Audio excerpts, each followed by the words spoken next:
Welcome, friends, family, and keepers of the faith, to another Del Boy blog, episode 29, if we want to call it that, and dated 11th of September 2022. And I'm going to start off really with saying that this one might be a bit strange because I'm a little bit subdued today. Nothing for you to be concerned with, but I'll explain a little bit about my week later on.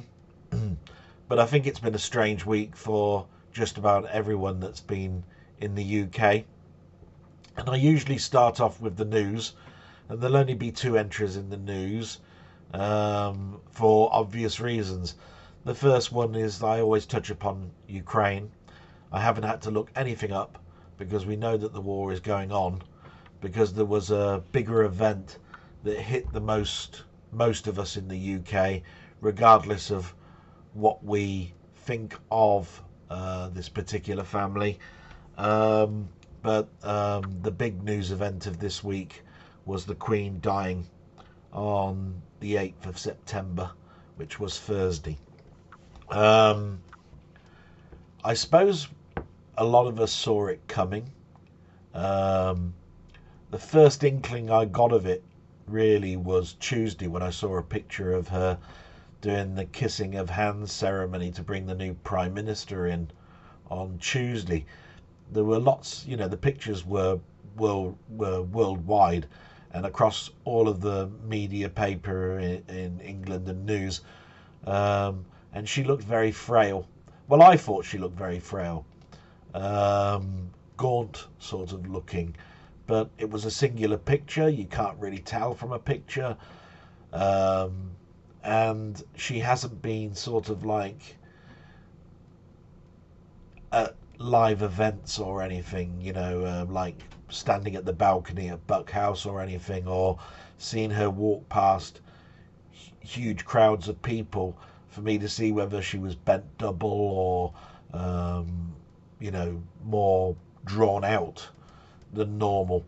But the picture made me think, yeah, those news articles that I did like last week and the week before, where mobility was stopping her from going to events, sort of came to a fore for me on Tuesday. And then on Thursday, the news came out to everybody at 6:30 p.m. to say that the Queen passed away quietly in Scotland at Balmoral. Of course, that was all over the media. Everything on TV stopped. Lots of documentaries in regards to her life. The day before, I'd booked a ticket to go to London to see a friend. And, well, it was just a very, very strange day. Later on, I was thinking, what particular time do you think she died? And I came to the conclusion that it must have been mid-afternoon, about 3 o'clock-ish time, because you've got to think about how the royal family publicity work. They've got to get a placard up together to put outside Buck House. They've got to tell the media all at the same time, not just one media, all of them. There's that sort of thing. And then, of course, they've got to get all of the royal family to her bedside as much as they can, to spend the last moments with their mother. So 6:30 was the official time that we knew. The placard came out and presented outside Buck House in a frame, and crowds were gathering already. So I've got a funny feeling it was about 3 o'clock, and that started a chain of events. Obviously, then Prince Charles then left Balmoral to come to London, and he gave a broadcast message, mostly to remember his mother, and thanks to everybody's warm support. And then on Saturday, that's the 10th, Prince Charles was declared King Charles III. And by this point, I'd been thinking lots of things, like how currency is going to change, how long our currency is going to be good for, whether people's coins collections are going to go up in value now, and all of that sort of stuff. What happens to the members of the family? Do they all move up one place now? So and we now have a clearer picture of that. And obviously King Charles III was actually the king the moment she died. So it's just a formal declaration. And what we know now is that the Queen's funeral will be on the 19th of September, and I believe it will be declared a public bank holiday for Scotland and England from this moment on. So we have a way of remembering the Queen ourselves. Now, like I say, I don't really have an opinion of the monarchy. It's just that this one's a very big one, probably more than Diana in certain ways, because ever since I was born, the Queen has been in power. And I was born late 60s, and she'd been in power a good 10-15 years. So it is our longest reigning monarch through history. And it's like she was always there. I remember not understanding, but I remember the first Jubilee celebration in the 70s. Street parties and everything. And ever since then, there's been the Queen's birthday and other Jubilee celebrations all the way up until this year on a 70th celebration, which I thought was very nicely done. And ever since 2012, I've seen a more jokey side to the Queen. You know how you grow up and you know that this person is a very important person, and you see pictures and pictures all over the papers for years, and you've seen the news, years and years and years of news, and every single picture of the face has hardly been smiling. It's been, I am your monarch, steadfast sort of face. To see her do a James Bond stit for the 2012 Olympics, and a Paddington Bear stit for the Jubilee, with her taking a marmalade sandwich out of her bag, and all of that sort of stuff, showed a side that you don't see very often. But why is that? Because she's a human. She may have had greatness forced upon her when she didn't want it, but she's flesh and blood, and from that point of view, she's a frail person at the age that she got to, of 96. So I've got some facts and figures out there, and most of the stuff that I needed to say was in Mainmeister's waffle on Friday, but I'll talk more about that a little bit later on. And I think I said most of my stuff there, which is, as much as you can have an opinion on the monarchy, when somebody has been in your life, even if it's just from a media point of view, it's going to have an impact. And this is a person who I've carried around in my pocket ever since I've been able to earn, because she's on every coinage and note.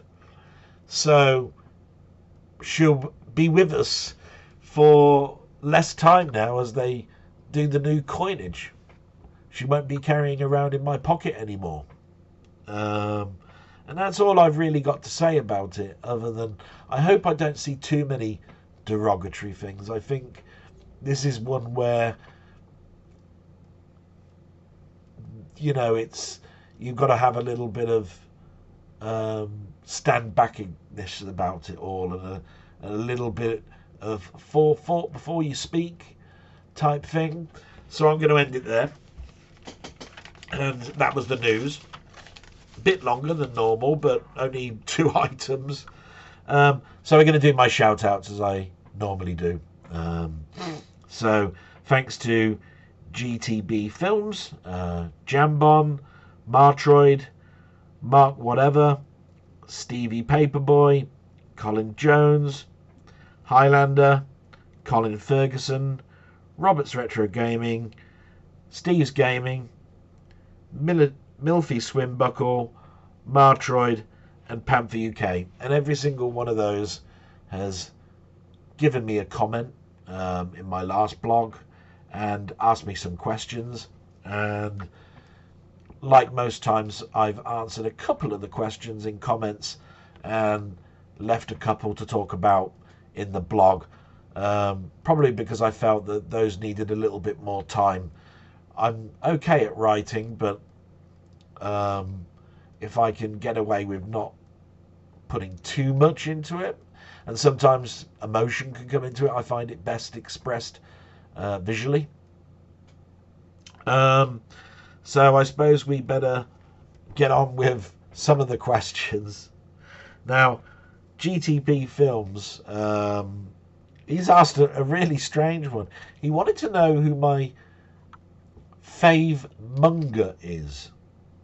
You know, and then he mentions a number, you know, cheesemongers and all of that sort of stuff. I haven't really thought about it, to be quite honest. But I mean, I do remember, and you don't see many of these anymore, but my town, for the longest period of time, had an ironmonger. And I remember my father and I and lots of people going into that ironmonger, because you used to be able to just go in there and buy one screw, you know, or one nail. You go into B&Q now, you got to buy 25 of the product. Sorry, I nearly swore there. I miss those those little shops, and ours was around ever since I was born. You know, and that particular ironmonger has been shut down now for 20 plus years. And I find it a great shame. If your town or your city still has an ironmonger, do support them. The amount of times in the last 20 odd years I've wanted one screw or one nail or something, and not 25 of them. It's ridiculous, really. I mean, you could go in there and just get one tap washer. You know, that's all you want. You know, don't want a pack of 15 washers for a tap that's leaking that only leaks every 10 years or something. That's when it needs a new washer. I mean, they're going to perish. You know, I'm not a person that's got a business fixing taps. So yeah, so ironmonger. I had to look it up as well, because I thought, how many different types of mongers are there? And there was one I looked up and it says costermonger. Now, a costermonger is a street seller. So I've learnt a few things. So thank you very much, GTB Films. I thought that was a very interesting question. Jambon asked an interesting one as well. And I think I've sort of come across it before, or I've mentioned it, what some of my fave things and things I wanted to do, or aspirations. Yeah, aspirations. Because he wanted to know, if I was given 3 years off work paid, what would I want to study in those 3 years and why? So, yeah, apart from holidays and stuff, which is what you'd love to have for 3 years, I've always been interested in film. That's why I was in a film called Apocalypse, which I've mentioned before. I was in a zombie film. And the reason I wanted to go to that film was to learn more about how production works, how the script was rewritten on a daily basis, how the makeup was done, how the production worked, how the director worked, how they communicated, what the extras were doing while they were waiting around. I've learned all of that. You know, they usually go to stunt classes and things like that, you know, to learn to fall and stuff without hurting yourself. But the reason that I wanted to study film mostly is not to become a director, and it's not because I've got an eye for photography or anything like that. I always wanted to be the editor. For the longest period of time, when I saw films, I've learned that films are never what you expect. And they're not usually what the director wants either, because of studio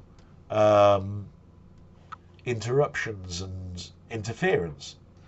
The editor edits the film based on all the hundreds of feet of film, thousands of feet of film, and cuts it into a finished product that's as close to what the director wants as possible.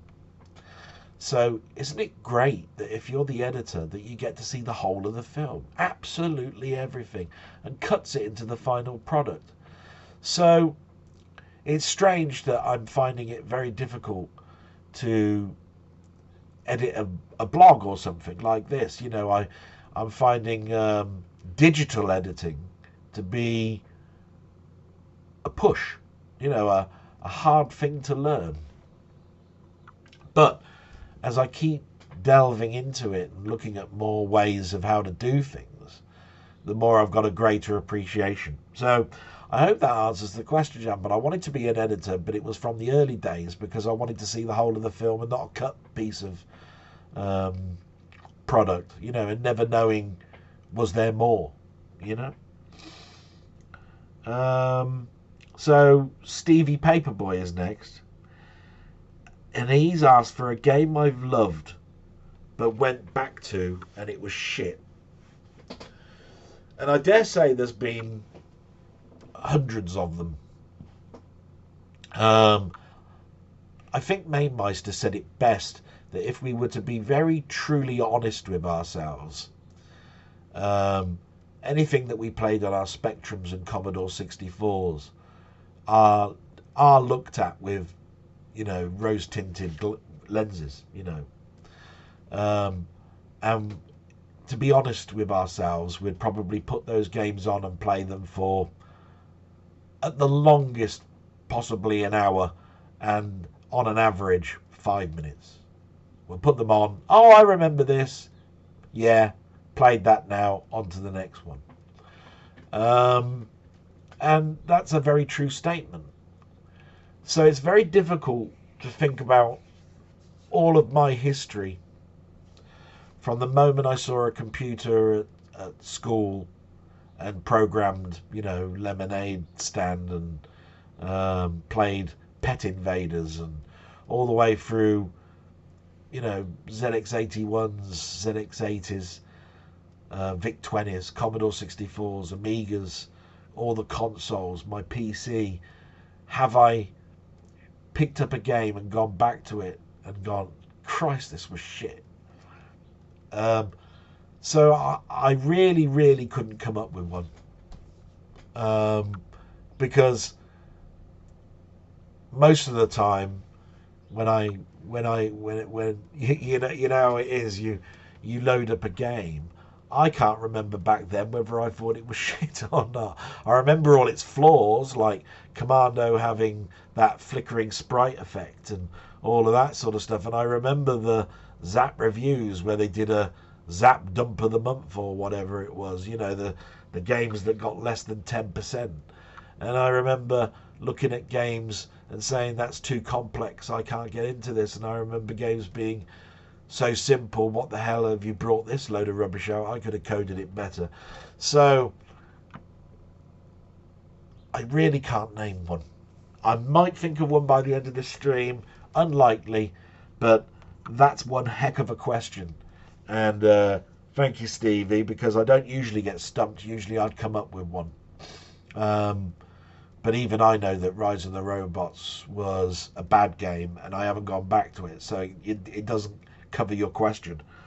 So Colin Jones, lovely man. He's got his own channel. I'll talk about what I've been watching of his in a bit. Has asked me what my least favourite fruit and my favourite fruit is. And I was at Mainmeister's Waffle this Friday, and I heard his responses. I mean, it's easy to name what my favourite fruit is, and that's a banana. Banana can go in anything, to be quite honest. My mum has banana sandwiches. I don't go to that extreme, but you can put banana in desserts, and you can, you can cut bananas up into a slush and all sorts of stuff. Cut it on the top of your cereal and all that. I just like a plain banana that I peel, stuff in my gob, and it's down my throat, and it tastes. The taste is not unpleasant. When it comes to dislikes, most of them, because I'm a very fussy person and I don't eat enough fresh and fruit and veg. But the two that come to mind, and the top one would be coconut, and it is a fruit. Hate coconut. Don't like coconut in chocolate bars. Don't like coconut in desserts. Don't like coconut flakes put into anything. I just don't like coconut. Coconut milk, no, don't like it. And I believe I was given, when I was a youngster, a pomegranate drink, and I didn't like it. So I've never tasted pomegranate raw, even if I don't know if you can have that, because certain seeds are poisonous. I don't know if pomegranate is. But I remember disliking it, and then I had to have it again a couple of years ago, and I didn't think it was too bad. It's like a berry drink, so I don't think it's too bad. But I think the majority of tropical fruits, I will be in two minds about. I like it and I don't like it. So I'm just going to stick with my coconut. Don't like it. Never will. Can't make me want it or eat it. Ugh, horrible. Colin Ferguson. Thanks very much, Colin. He wanted to know the last time I was drunk as a skunk. Now, strange one this, because it's funny how in your 20s and 30s and possibly even into your 40s, you were probably still going out on a Friday or a Saturday with your mates and just drinking and drinking and drinking and then staggering home, and sometimes you'd have your head in the old porcelain. Blech, and to my dismay and to my own being truthful here, there was a time in my life where I was in Manchester for those 7 years between 1998 and 2005 that I was drinking more and more and by myself. I was going through, at first, a quarter of a bottle of whiskey, which is nothing really, couple of glasses. By the time I was in really trouble, I was nearly up to a bottle and possibly over a bottle of whiskey a night. And I knew I could stop. I did stop. I didn't need Alcoholics Anonymous. It wasn't that type of thing. It was a whiskey has become my can of Coke drink, and I just drank it. So when I moved back to my hometown, 2005, it was because of a medical condition, sciatica, and it took 2 years to have an operation. I had trouble walking, and I was in pain an awful lot. And I tried to get caught up with my friends, but they've all moved on. They've all got married, got kids. They're not looking for the same buzz that you got in your 20s and 30s. So the last time I got drunk as a skunk was possibly me leaving iSoft in 2011 by working on their service desk for about 5 or so years, which was the second longest working for a company that I'd done, because I'd worked for 16 years for Lloyd's Bank and then had 2 years off and then got my next job as working for an agency. And then my next big job was iSoft. Learned an awful lot through them. But they put us through redundancy threats every year that I was there. And eventually I just left. of my own accord,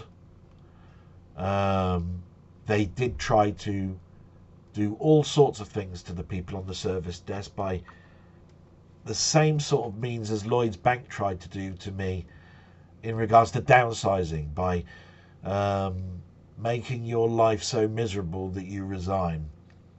They were saying things that, you know, because they could get away with this, because you could work at home, they could say somebody's put in a complaint, and you'd ask, can I see that complaint? No, you can't. That's when you sort of go, so you're telling me that I said something and I can't even see who the accuser is for me to know what I'm being accused of.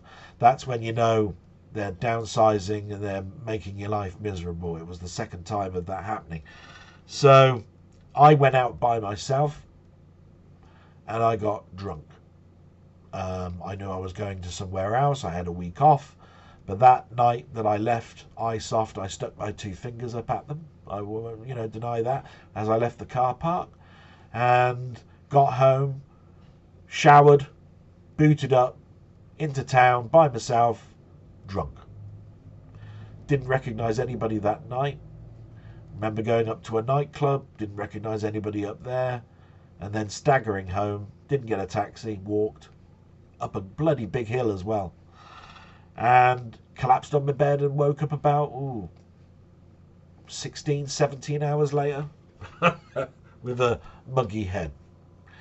And that's possibly because I hadn't drank alcohol for a long time.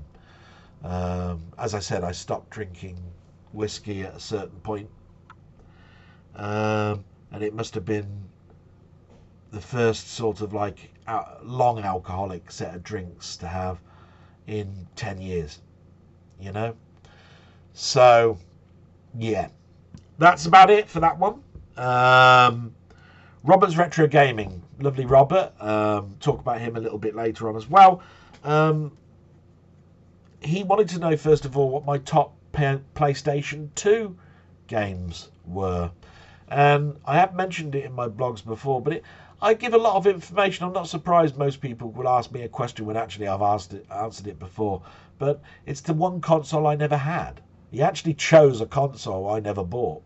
When I was in Manchester, and I had my house, and I suddenly had to pay rates, gas, electricity, all my own food shopping, all of that sort of stuff, plus a mortgage, plus an ISA, I didn't have much money. So when a console came out, and sometimes consoles came out 2 in the same year, or 1 each year, for depending on which company you're talking about, I missed the PS2 because I had an Xbox. The Xbox came out. I didn't have it at launch. It was 6 months old. People in Manchester came up to me knowing that I'm in IT, and he brought me the first Xbox console and said, do you know how to mod this? And I didn't. And I went, no, and that's a very interesting console. And I asked a few questions about it, and because consoles to me were just something that you plugged in to play a game that you didn't have to load on your PC, because my PC was now my machine of choice. And he said he got it from a market and it was chipped, but he was finding that some of the games were skipping. So he didn't want me to mod it up really. He wanted me to give it a clean. So I did. I cleaned it and everything was working fine. And then I looked on the internet and saw how that mod was working, and it was a soldering job. And I had my soldering iron up in Manchester, funnily enough. Don't know why, I thought it'd probably come in handy. I took a load of tools with me and bought a load of tools as well, for doing sanding and painting and all that sort of stuff. And I bought a second-hand console from the market and bought a mod kit off the internet because I was using NTL at that time, cable and wireless, yeah. So I read up all about it, did my own job, and it worked. And that's when news groups as well became my best and daily thing to do, was to go on to Giga News or whatever it is, download a load of games, burn them, and play them. From that point of view, it meant I had everything. I must have hundreds of games, and broadband was still quite in its infancy, cable internet over there, but it was much faster than dial-up. So I was downloading possibly 2 games a day, on launch day, and going through a back catalogue because there was a ton of games out before I'd even got an Xbox. So, top Xbox games. Let's have a little look. I've wrote a few down. I have to go through my paperwork here.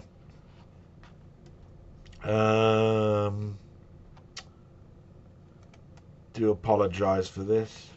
I'm usually a bit more sort out. So, the ones that come to mind, Robert, are the Burnout series, Fable, Ninja Gaiden Black, and the top one, Outrun 2006 Coast to Coast. Now, that seems racing top heavy. And it is. It's funny, but I did like the Burnout series type stuff. It was a bit more demolition and a bit more fast paced. Outrun is the arcade, the love of the arcade, and I thought that was a true sequel. Ninja Gaiden was that third person kick the shit out of everybody, but rock hard. I got stumped so many times at certain parts of that game that I'd nearly throw the gamepad around the room, but didn't quite. And then Fable was just a nice relaxing role-playing type game in the form of like Zelda, so I could put that on and play long grinding evenings getting stuff. So I hope that answers that question, and thanks very much, Robert, as always. Steve's asked another long question. He didn't give me one last week, and that's fine. He wasn't very well, and as you know, Steve always likes to challenge me a little bit because he's big-headed and his subscribers are going up in millions, and he can't get past level 2 anymore. Sorry, Steve, we love you, and I think you're great. It's just I have to have my little joke with Steve. And he wanted to know my favourite 70s sci-fi film. Now, come on. You're talking to a person who's got thousands of films, and the 70s is my period of growth, if you see what I mean. And as you get older, you go back and you look at so many films. So, what did I have to do? Without looking on the internet, I thought of every science fiction film that came to mind. And I thought the reason I did that was, if it's come to my mind with no prodding, then I must have liked it. Okay? So I wrote these down. So take a note, all of these. So the things that came to mind were Omega Man, Time After Time, Dark Star, Superman, Andromeda Strain, Rollerball, Westworld, Invasion of the Body Snatchers remake, Phase 4, Silent Running, A Clockwork Orange, Alien, Meteor, Black Hole, Star Wars, Star Trek the Motion Picture. And when you look at all those, you go, pick a fave? Bloody hell. So I knocked it to 3, and that was Star Wars, Star Trek the Motion Picture, and Alien. And then I've got to narrow that down to 1. And I suppose I've got to look at it from a point of view of what surprised me, what influenced me, and did I see it at the actual pictures the day it was released. And I can't say that for Alien, but I can say it for two of the others, and that is Star Trek the Motion Picture and Star Wars. And so I suppose the greatest influence, and the one that I saw the most times, was Star Wars. But that's not to say that the other two films that have now been pushed to the side, which is Star Trek the Motion Picture and Alien, are bad. Because I've narrowed those down to a top 3 out of all of those other equally fantastic films. So I hope that answers the question you get. And then he said, and this made me laugh, and I had to think for a moment, have I ever fried a computer component by accident? And I've built lots of PCs. Now, I will give a little bit of a secret here. Yes, I have, but it's not blown up or anything. I don't know if any of you guys do build PCs, but back in the day, they used to have a header pin where you used to put all of the lights on your case to that header pin, and it was things like the hard drive light, the power light, the reset button, etc., etc., the speaker even. And you had to put the pins on these particular points, and on the board it would tell you whether it was a plus or a minus and all of that sort of stuff. And some of the pins would be like a block of 4, and others would be a singular pin. And the ones that I got the confusing part on were the 2-pin ones. And you shouldn't do, because the wires should be, you know, red and black and yellow and all of that sort of stuff, denoting a plus 5 volt or not. Trouble is, with certain older cases, the colorization of the wires is not what you expect. And I remember I believe the speaker wire, I think it was, could be another wire, the wrong way round, and there was a funny smell, and one of the wires was melting, and it's because I put a ground to a plus, and it melted. Now that doesn't blow up a component, but I think if you do build PCs, you might find that quite funny.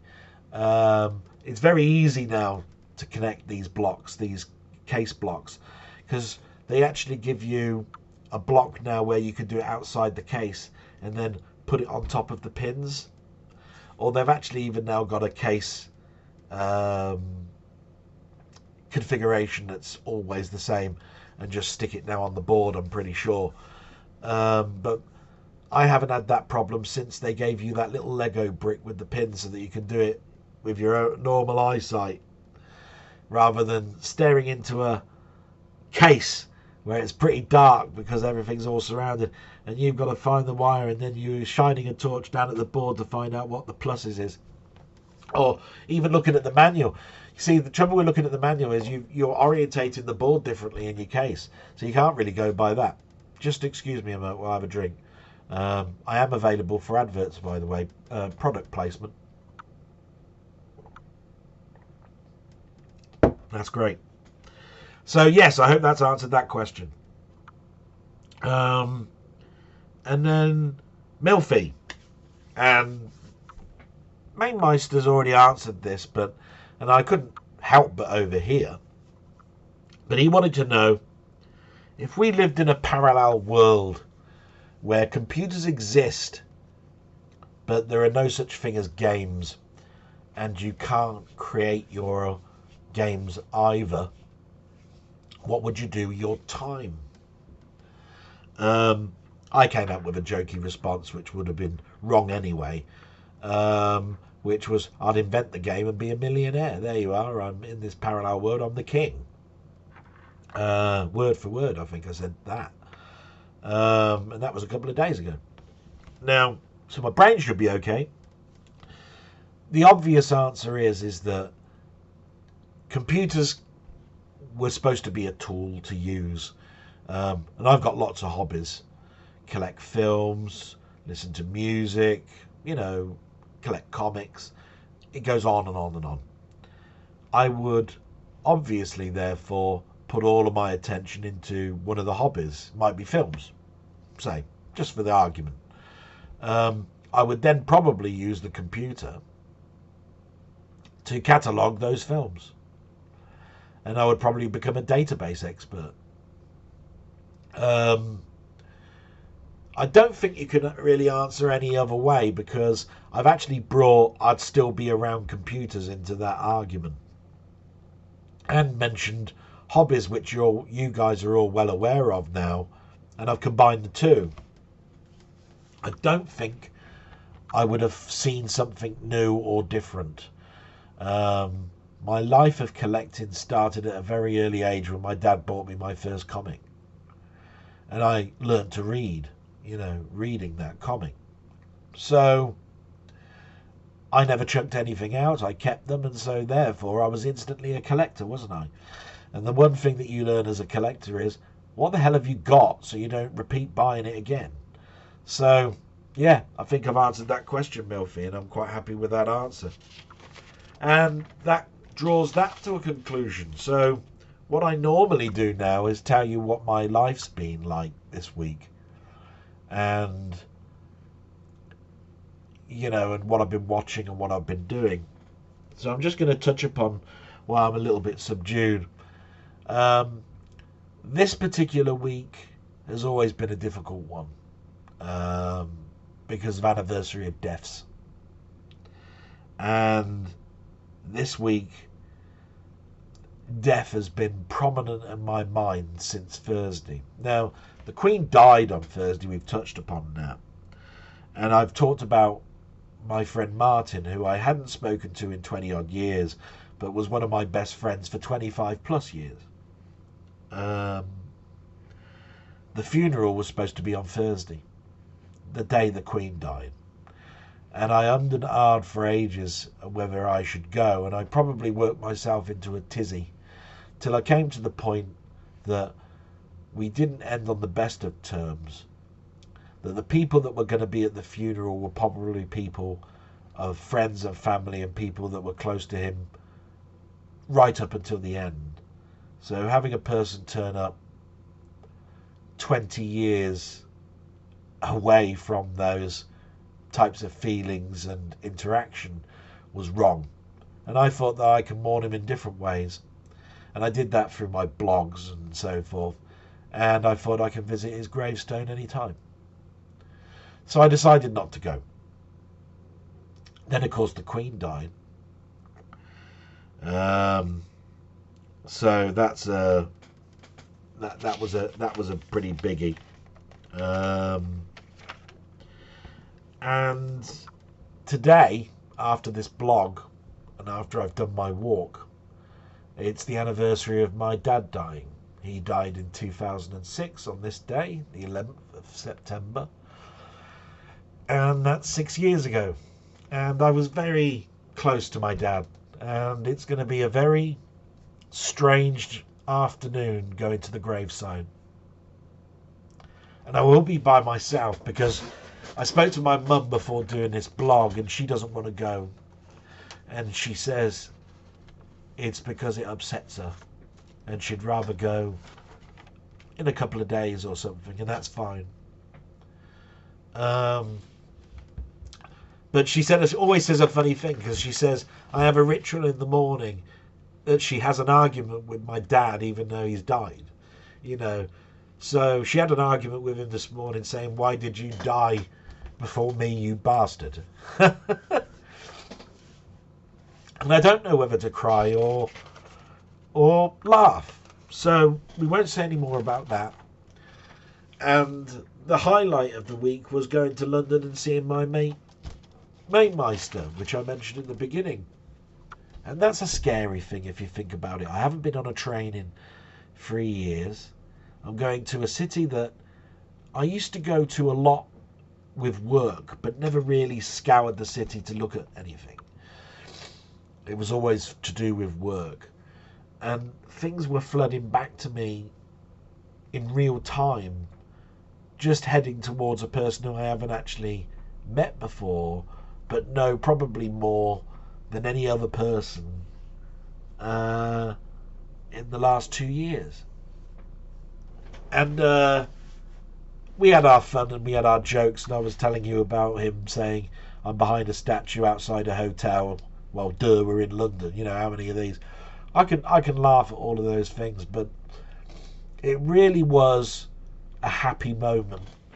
You know, we shook hands and then hugged and then walked and talked about things and got to his apartment and talked about other stuff.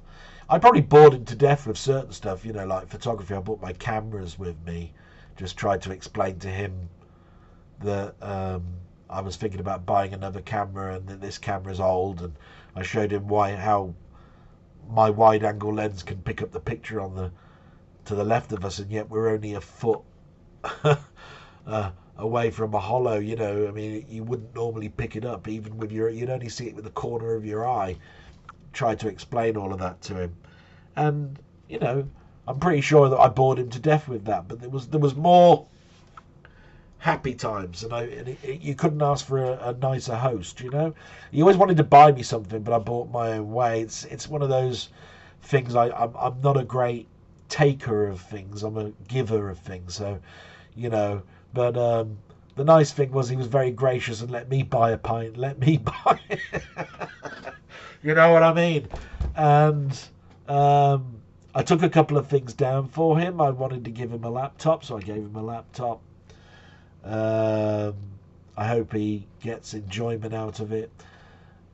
It's one of those things where I like to make people happy.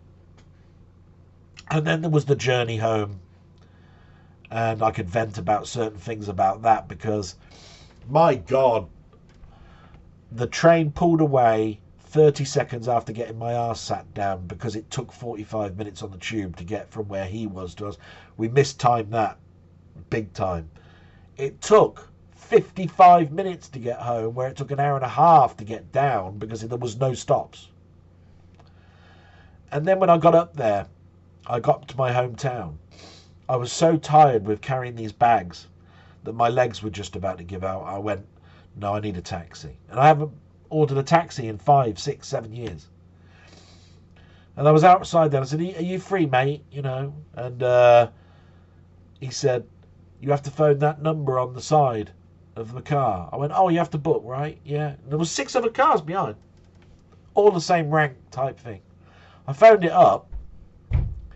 And no word of a lie, the bloke said, your taxi will be there in half an hour. I said, he's out here. He's just told me to phone the number. He wound the window down and told me, I didn't say you could have this car. I said you needed to phone this number. I was actually talking to him. Angered by that, I said, stuff you, I'm going to walk. Thanks for that. And I walked through the train station to the other side, because that's the way that you walk through the car park to get up the hill to get to home. And there was another taxi rank place, and it said 24-hour standard fares and all this sort of stuff. I went in there and I said, excuse me, love. I said, you know, how quickly could you get a taxi here? Because I've just had a rather disagreeable conversation, shall we say. And she said, 5 minutes. I went, oh, that's absolute. Thank you so much for, you know, booking that for me. Can you book it? I'll be outside. And she said, yeah. And the taxi was there in 5 minutes. No word of a lie. We got in there. And the guy was telling me why that arsehole was like he was. And he was saying he didn't want to do a fare that he'd have to go through the centre of your town's traffic for that type of work. He's hoping to get a bigger person to take you out to the villages, you know, a bigger fare. It's a greedy person. And I said, well, thank you very much. I asked him for his card. I took his card, and whatever I needed to pay was exactly what the lady at the desk said it was. Exactly to the point. There was no meter. And I paid him, gave him a couple of quid, said thank you very much, got in, saw my mum, and then had to go out and get her a bag of chips because she'd had nothing to eat all day. And then I sent a text to Mainmeister to say I'd got home safe. That was Friday. That's a longish old day for me when normally I get up, have a shower, wipe my arse, go for a walk, do things around the house with my mum, think about what I'm going to watch on TV, fall asleep, wake up, watch whatever you guys are recording and so forth, and then go to bed. Knackered me out for Saturday. I was pretty much, my legs ached, and it wasn't because of the walking, because I walk all the time. It's the weight of that bag.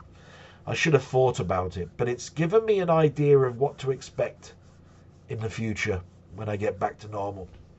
Enough about that.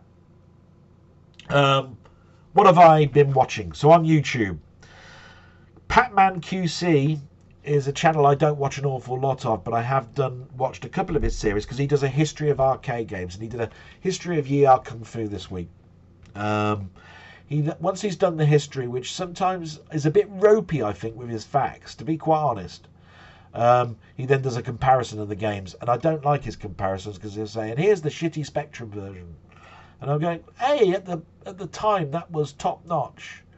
You know, you're looking at it in a retrospective point of view right now, where it is the poorer of the ones, because obviously, you know, the Xbox X Arcade Classic version is the arcade ROMs, and therefore it is accurate. You know, I don't think he looks too much into whether that was coded from scratch or not. But I would not say don't watch it. I'm just saying, look at his style. It's not bad, and it's always informative and fun. So, Pac-Man QC, definitely. Then I learnt that Team Pandori, that's the people that do the mod for your Amiga 500 Mini for RetroArch, has stated that you can now upgrade your firmware and their mod will work with it, with a USB stick.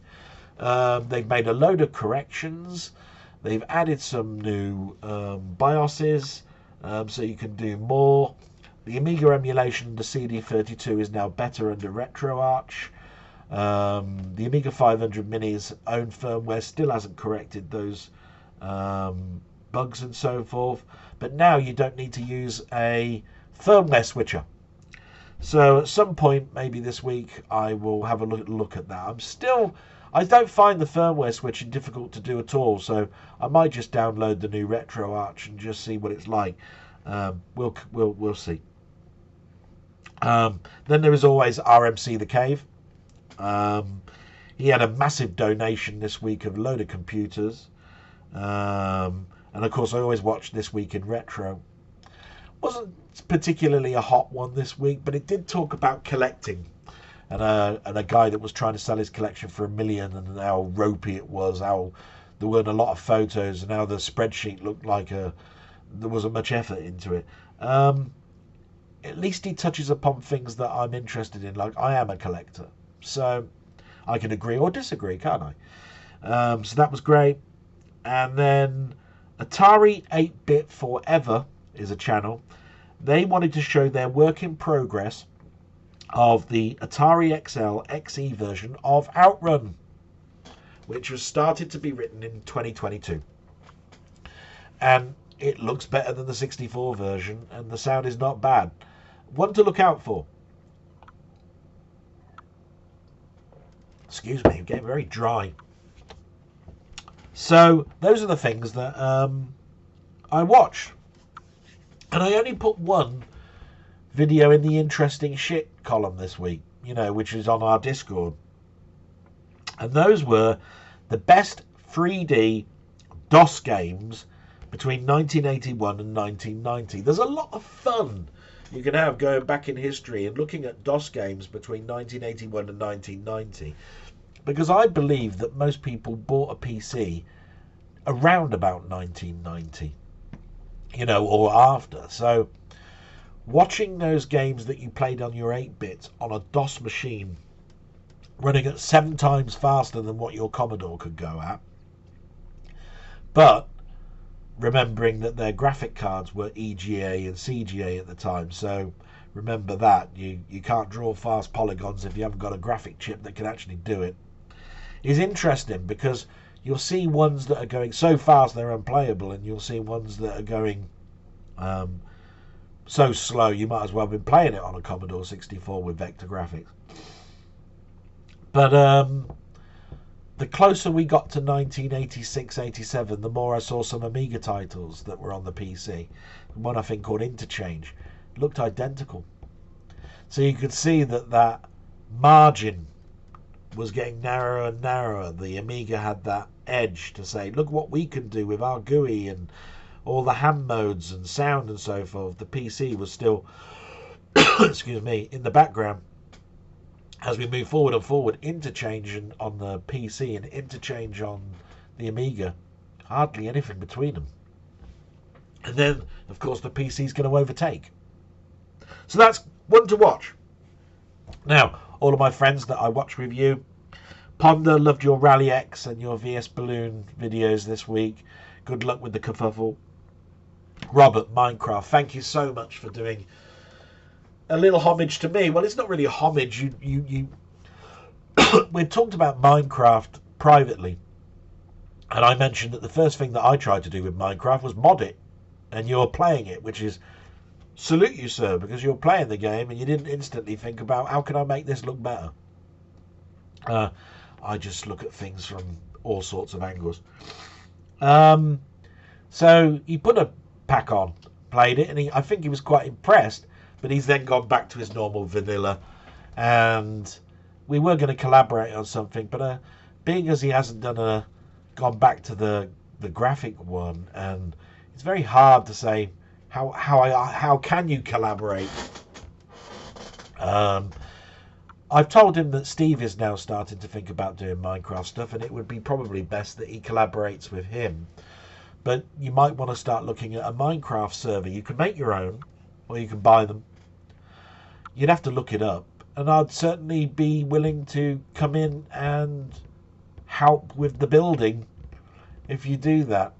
I just find that Steve and Robert are closer to each other than Steve is with me or Robert is with me individually, and that they'd work well together because they dovetail out off of each other so well. Do you know? One will do Spelunky, the other one will do Spelunky on a different machine, and they bounce off of each other. So that's great to have that type of partner. I've always looked for that type of partner myself. You know, I've always wanted to be in the background doing all the research and giving it to someone like Mainmeister and say, now go and make a video. Never happened. Never did find a collaborator. Rabbit did a showing of Gyrus, a new Gyrus on his Vectrex. So the Vectrex is a very old machine. There's been a number of attempts at Gyrus, and this one was called Gyrostrometry or something like that. Definitely worth a watch. And then he showed a game that he thought that wasn't well known, but I had it. It was CIV, you know, Civilization, for the SNES. I never got on with console ports. You know, I saw SimCity on the consoles and all of that. I knew Civilization was on the consoles. I was surprised that he thought that it's not a well-known product. But then again, my SNES had a Magicom, and I had a disc-based system, so I basically had nearly every game, and I was playing it on the actual hardware. So yes, I knew about Civilization. And then Mainmeister. What can we say about Mainmeister? I was in his waffle. He did an interview earlier this week with I've forgotten the person's name now, but it was I think it was a Team 17 product manager. And he did a Nodes of Yesod comparison. Now the funny thing about that is that he instantly turned around and said, this seems to be going faster on the Commodore 64 than I remember. When on the internet, YouTube, and no way in this world whatsoever are these people not using emulation. You plug it into Nodes of Yesod. If you put that into your Commodore 64 Mini, it will be going equally as fast as the one that Mainmeister was showing, which was showing that's emulation. And then the 70% of Nodes of Yesod videos out there on YouTube are fast, but there are 30% that are going at the speed that I remember, which proves to me they are playing on actual hardware. And that shows the difference between the emulation and the proper hardware. Because there was no way that you would have animation that smooth and have it jump that fast so that you didn't even see the animation. You might as well just have had 2 frames. And that's what made me go, this isn't right. So that was interesting, and thank you very much for all of your content, Mainmeister. And that about comes to the end of that. I normally do some stuff, what I bought this week, and some of this stuff is cheap. Don't get me wrong, I'm broke. and have been reduced in price, and some of it's brand new, you know, and is at full price. So we've got the first one, which was a cheapo, Harry Potter and the Philosopher's Stone on Steelbook 4K. This would normally, when something like this comes out, it's usually about $24.99, $29.99. This was $12.99. In other words, they bought so many of them, people didn't buy them, so basically they reduced them in sales. That's where that came from. The Indiana Jones collection is now complete. The Crystal Skull is here, which means I can stop now looking and collecting that series of stuff, and I've got the proper poster covers. A favourite film of mine, which I looked and I didn't have on Blu-ray and only had on DVD, is Zodiac, or the Zodiac Killings. Jake Gyllenhaal, Robert Downey Jr., etc. I loved this film when it came out. It brought me back to those days where I watched Seven and Copycat and all of those. And this is a bit of a later film. In fact, I'm not quite sure of the year. I think it's early 2000s. I have to remember that. Might be mid 2000s. But I only had it on DVD, so it was great to pick up a Blu-ray edition of this. It's quite a nice case, and it's very long. The film's 162 minutes. I really like those types of films sometimes, you know, the Boston Strangler and all of that sort of stuff. And then another one of the classic collection, Warren Beatty and Faye Dunaway, Bonnie and Clyde. I saw this at a very early age with my dad, which is strange because it's an 18 certificate film. They let me watch it. But I like that idea of two gangsters, you know, a male and a female going out killing people. I don't know why. I'm not a killer myself. But it is a classic. And it's definitely worth a watch. It is it's a film of its time, like Chinatown is, which is considered a classic. Chinatown, Jack Nicholson, and its sequel. But what I'm trying to say is just because it's a film of its time doesn't make it bad. I mentioned all of those 70s sci-fi films. Every single one of those is a gem, whether you're watching it now or not. And the last one is the animated version of Doctor Who, The Abominable Snowman, another junked Patrick Troughton story that, because they've got very little film versions of the episodes left, they have to animate the missing episodes. This one, I think, has only got one episode that they've got now on film. That meant that there are 5 episodes that have to be animated. Patrick Troughton, as I've said, is my favourite Doctor. I think it's his whimsical way. It's the fact that his was the first regeneration. If you didn't get on with Patrick Troughton, you wouldn't have seen any of the other Doctors take it like that, because if regeneration had failed and people didn't cotton on to the idea of it, you wouldn't see John Pertwee, Tom Baker and everybody else. But it's not that. It's just that I can see emotion in certain things. There's a moment in Tomb of the Cybermen, and I'll never forget it, where he's talking to one of those companions, I think it's Victoria, and she talks about she was missing her dad. And he sat down, and this is quite poignant because we were talking about my dad earlier. He said, they're never gone. They're just in the back of your mind. And my mind allows me to bring them forward, and I can see them in front of me, and I can put them back whenever I want. So they're never really gone. Lovely little comments like that make me like Patrick Troughton more. And that's the end of the blog. Thank you so much, guys. A late one, a bit of a morbid one. I have to go now and do something that I'm dreading a little bit, and go and see my dad. But I'll see you all next week, I hope. And I'll try and bring out more stuff. I did a stream, admittedly, but that's pretty much all I've done, and I'm finding it very, very difficult to find stuff to entertain you guys. I'm sorry. I'll do better. Thanks very much. Bye-bye.